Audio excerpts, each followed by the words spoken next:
A esta sesión le llamé sesgos en ensayos clínicos.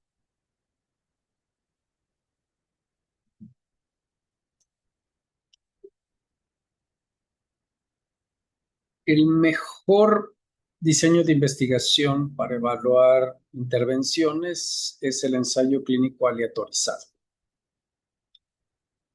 A diferencia de lo que, o en complemento de lo que vimos la semana pasada, que les comenté los diferentes diseños que existen, me voy a referir en esta sesión a este modelo de investigación, en el cual una población recibe un tratamiento en comparación de un grupo control mediante una aleatorización y en el futuro, semanas, meses, días, de acuerdo a lo que estemos evaluando, de la enfermedad que estemos evaluando, vemos el resultado. Siempre es en futuro y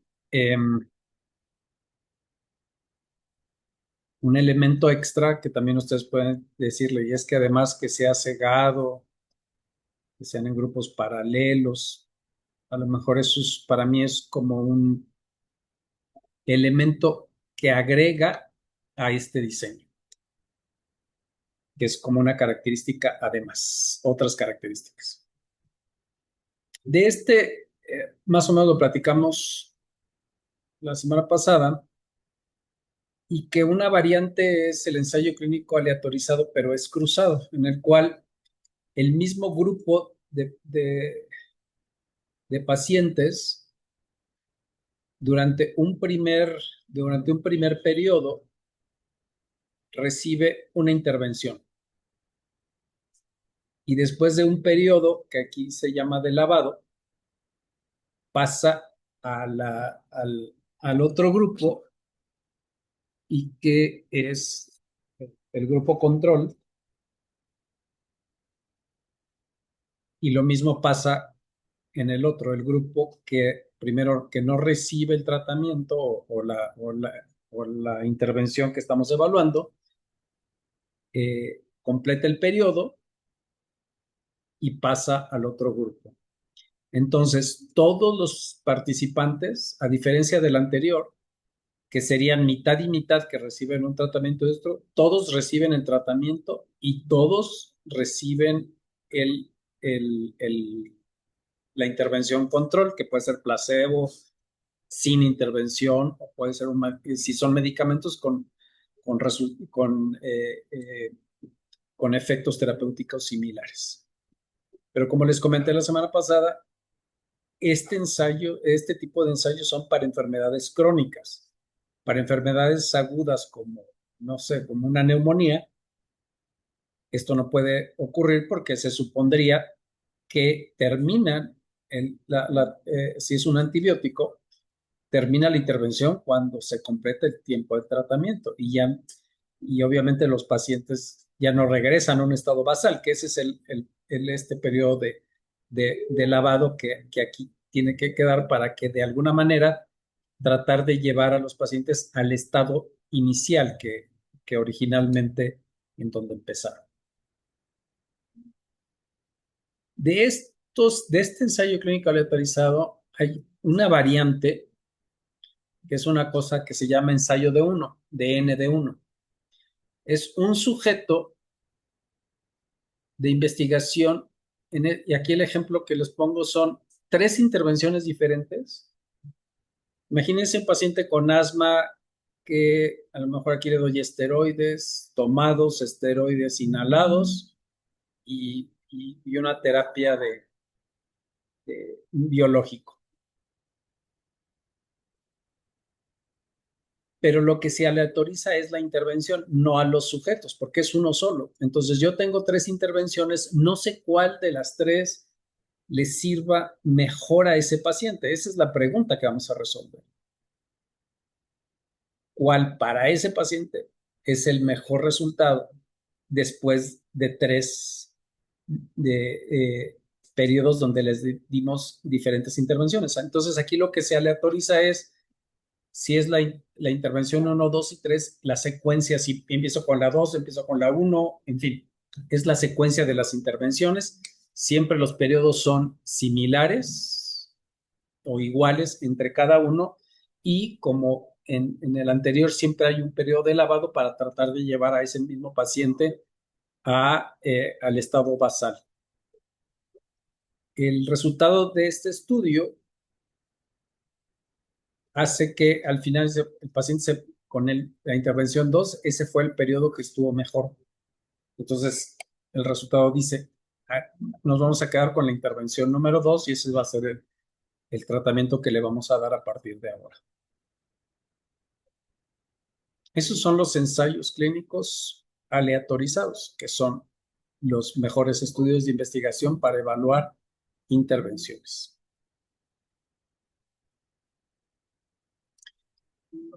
De estos ensayos clínicos aleatorizados, tenemos que identificar sus sesgos.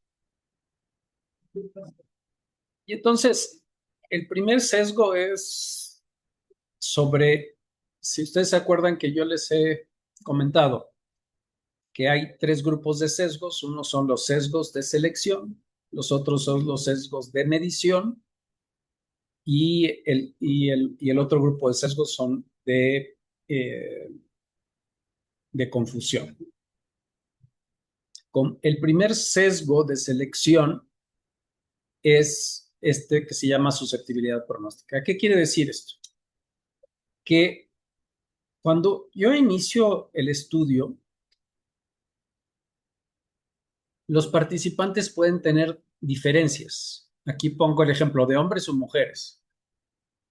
A lo mejor por edades, por enfermedades o por otras condiciones que a lo mejor uno no sabe. No sé, el estado socioeconómico, el lugar donde viven, si son integrantes o no de una familia, en fin, diferentes factores que pueden afectar un mismo resultado. También la gravedad de las enfermedades. Entonces, si nosotros incluimos sujetos que tienen diferencias al principio del estudio y no tratamos de controlarlas, entonces probablemente la susceptibilidad, es decir, los pacientes leves, seguramente les va a ir mejor que a los que están graves. Y entonces, ¿cuál es la estrategia para evitar esto? Es tratar de homogeneizar el grupo de la intervención contra el grupo de no intervención o el grupo de control. Y en ese caso, eh, el, eh, la estrategia principal es la aleatorización para tratar de que esos grupos estén de una manera, estén homogéneos, evitando el asunto de que hubiera más pacientes con una condición en un grupo que en el otro.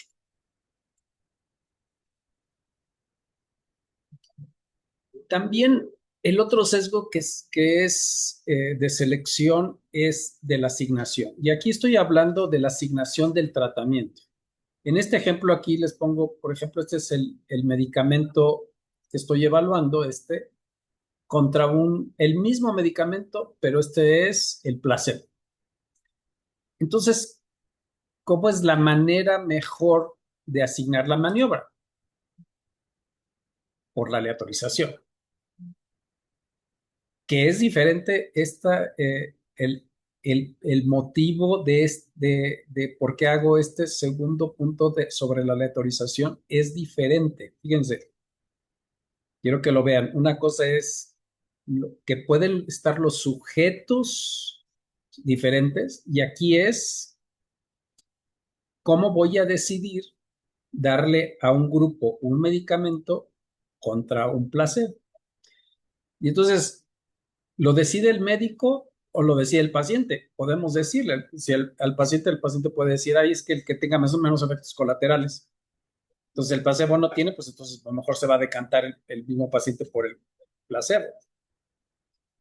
O el médico puede pensar que un medicamento o el medicamento que estamos estudiando no le va a ser tan bueno como el que habitualmente se le da. Entonces, si la decisión es por aleatorización, la asignación del tratamiento, entonces se evita el efecto que tiene o los participantes o el grupo médico para darles el tratamiento una vez que ya supe que tenían los criterios de selección, que cumplían los criterios de selección los sujetos a evaluar o que van a participar en el ensayo clínico.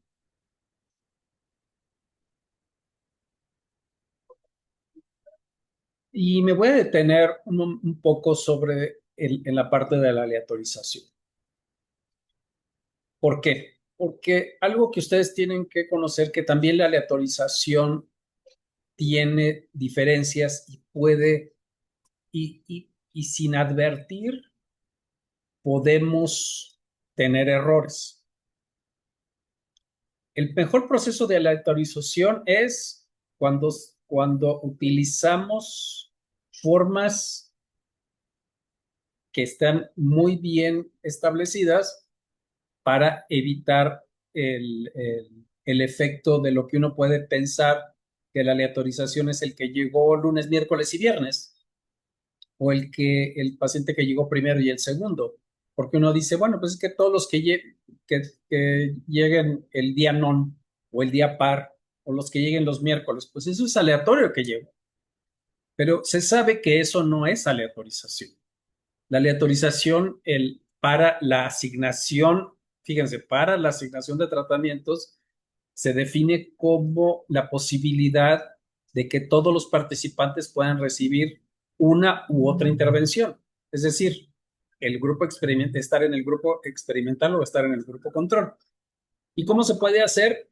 Por un sorteo simple. Por eso les pongo aquí esto simula unos dados. También puede ser un volado o también por sistemas de computación o incluso por internet, en donde son procesos de aleatorización que ya están predeterminados, uno solo alimenta al sistema y automáticamente les da cómo cada sujeto a qué grupo pertenece. Una cosa es el proceso de aleatorización. Si mi estudio son de 100 sujetos y son 50 contra 50, generalmente lo hacemos antes de que empiece el estudio. La aleatorización es antes. Y entonces, esa aleatorización eh, debería de estar guardada, por ejemplo, aquí en este ejemplo que les pongo aquí, en un sistema donde ojalá fuera un tercero el que no conoce a los sujetos de investigación. Esta es la primera parte. Entonces ya lo hice. Ahora viene la segunda parte, que si yo ya sé el procedimiento que se hizo y yo soy parte, yo hice la aleatorización y yo soy el que le voy a dar los medicamentos o las intervenciones a los pacientes, es muy probable que yo conozca la secuencia de la aleatorización. Y si yo conozco la secuencia de la aleatorización, aunque yo lo haya hecho bien la aleatorización, es posible que yo ya sepa que el quinto paciente que voy a incluir en mi estudio le toca el grupo control. Pero yo inadvertidamente, suponiendo que el medicamento le puede favorecer más a un paciente, y si yo ya sé que le va a tocar, digamos, el placebo, a lo mejor yo cambio y le doy el tratamiento experimental o viceversa. Entonces, ese proceso en inglés se llama randomization concealment, es decir, ocultar el proceso de aleatorización. Una estrategia es mediante sobres cerrados. Y entonces, hasta que ya lo abrimos, el sobre, sabemos que si este es el quinto paciente en ese momento, abro el sobre y le tocas el tratamiento experimental del grupo control. Pero hasta que ya sabemos paciente por paciente. Esta estrategia de el ocultamiento de la aleatorización, por lo general es mejor, se prefiere que sea un tercero, que no sea parte de los investigadores, eh, quienes vayan a dar los diferentes tratamientos. En los lugares como en el primer mundo, donde, por ejemplo, si es un medicamento, generalmente los mandan a la farmacia y el farmacéutico es el que sabe que hay un proyecto de investigación y él es el que directamente le va a asignar qué tratamiento le corresponde o es el siguiente, pero sin saber las características de los pacientes. Entonces, el mejor proceso de ocultamiento de la aleatorización es cuando participa un tercero que desconoce las características de los pacientes. Hace tiempo, este proceso en los diferentes textos que hace de 10 años para atrás, a ese proceso le llamaban enmascaramiento, pero realmente, como lo tenemos que llamar, es ocultar la aleatorización. Pero yo he leído en libros más recientes que a eso le llaman cegamiento y yo no estoy de acuerdo en esa nomenclatura, por lo que vamos a ver en un momento más. Segundo eh, sesgo más importante en un ensayo clínico es el sesgo de desempeño o de detección. ¿Esto qué quiere decir? El efecto terapéutico o la medida de resultado debería de estar evaluado por personas que estén estandarizadas y que estén cegadas a cualquiera de las dos intervenciones que se está en evaluación. Porque si las personas que van a evaluar la intervención saben en qué grupo están, es más probable que se vayan a decantar porque si hay un buen efecto terapéutico cuando es en el grupo experimental en comparación con el grupo control. Recordemos que las intervenciones se pueden evaluar por por el propio paciente, por ejemplo, el dolor si el medicamento es para el dolor, pues la persona que lo debe evaluar es el mismo paciente. Pero también puede haber la evaluación de un tercero, que en ese caso puede ser otro médico que esté evaluando otra cosa. El dolor no lo vas, eso no porque es algo que el propio paciente va a tener, lo va a medir o lo va a evaluar o nos va a decir si le está resultando o no el medicamento. Entonces, ciego simple es cuando paciente o un investigador no saben a a qué intervención le está recibiendo. Doble ciego es cuando ni paciente ni el investigador o el grupo de investigación saben el medicamento o al grupo que le está dando, el grupo experimental o el grupo control.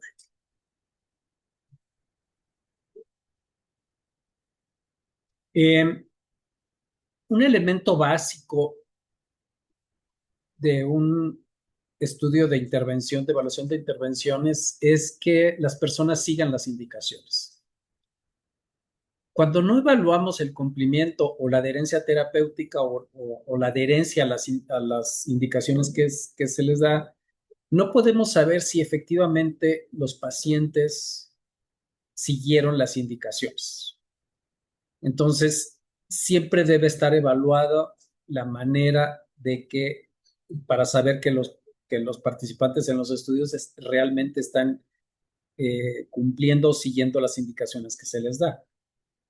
Estrategias hay muchas. Si fueran medicamentos, a lo mejor es la manera de contarlos. Yo le doy 30 tabletas para que se lo consuma en un mes y le pido que me regrese las cajas que terminaron o los frascos para saber si efectivamente se consumieron las 30 tabletas. Hay otras estrategias que puede decir es darles un diario a los pacientes para saber si están siguiendo las cosas, siguiendo la manera que le estamos diciendo, registren las intervenciones. También se pueden medir niveles séricos si fueran medicamentos, en fin, las estrategias son diferentes, pero siempre el mejor de estudio de investigación debería incluir la evaluación del cumplimiento terapéutico.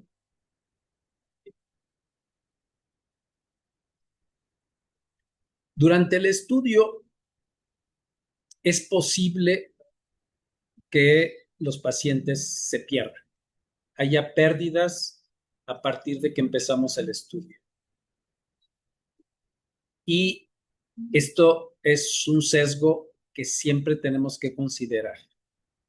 Recordando que entre más largos sean los estudios, es más probable que los pacientes deserten, que no sigan un proyecto de investigación o este ensayo clínico.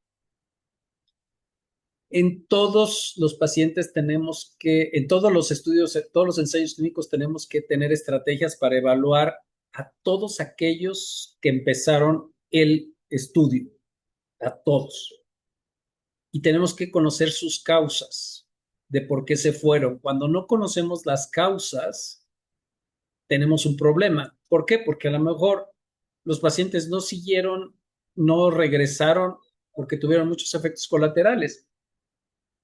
Y entonces, ¿qué tal que eso es un problema del medicamento o del grupo experimental y no pasa en el grupo control? Entonces, también necesitamos evaluar el por qué los pacientes o dejaron de seguir en el estudio. No solo saber si se perdieron, el número. Porque uno dice, bueno, es que se perdieron de uno 5 y del otro 10. Ok, eso, pero ¿por qué? Eso también es muy importante para saber si es por el efecto directamente relacionado con la intervención que estamos evaluando. Entonces, tenemos que saber cuántos y los motivos. Entonces, este sesgo se llama desgaste y considerar que entre más largo sea el estudio, es más probable que haya pérdidas.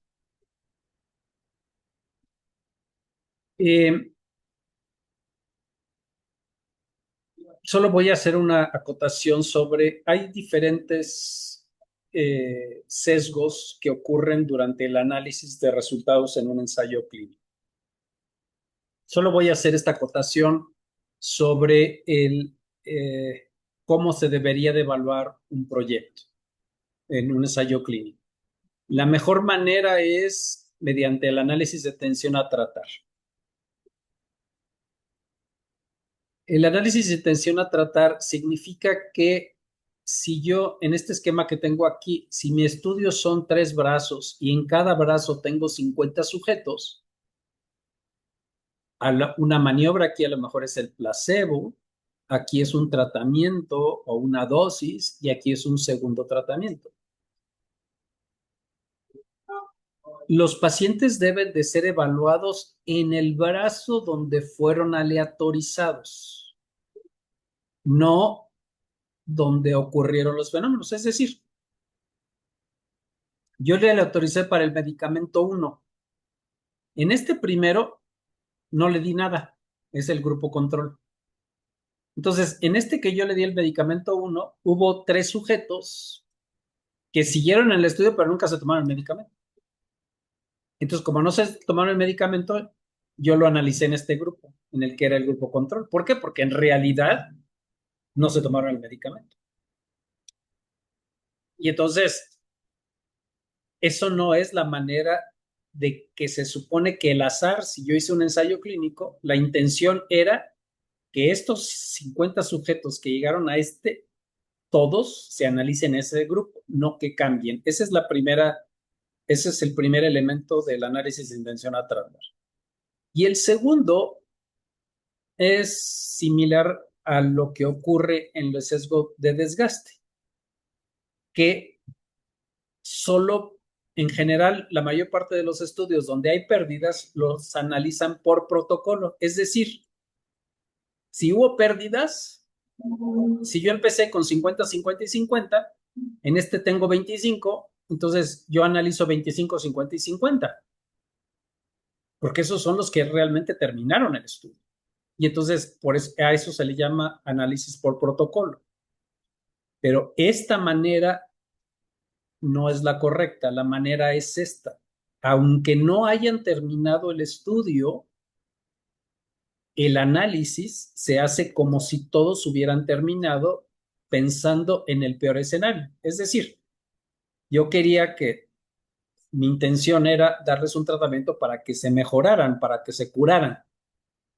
Entonces, si en este grupo hubo 25 que se perdieron, entonces esos que se perdieron les voy a dar el peor escenario. Y el peor escenario es que no se curaron.